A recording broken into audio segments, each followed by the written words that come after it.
Hey everyone, welcome back. In this quick guide, I'll show you how to find your Shopify store URL link, step by step. Whether you're setting up your shop or just want to share your link, this will be super easy. So, let's get started. First, head over to shopify.com and log into your account. Once you're in, look at the bottom left corner. You'll see the settings option. Click settings, then click domains from the left menu. You'll see all your connected domains here. If your store is brand new, you'll probably just have one, your default Shopify domain.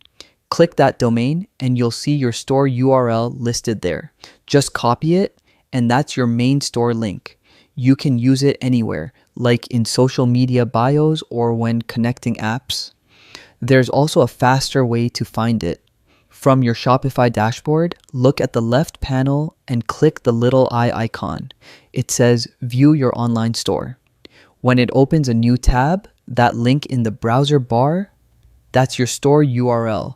Just copy that and you're good to go. Quick recap, you can find your Shopify store URL in two places, under Settings and Domains, or by clicking the eye icon. Both show the same link, so just pick whichever's quicker. And that's it. That's how you can find your Shopify store URL. Super simple, right? If this helped you out, go ahead and hit like, maybe subscribe, and check out my next Shopify tutorial.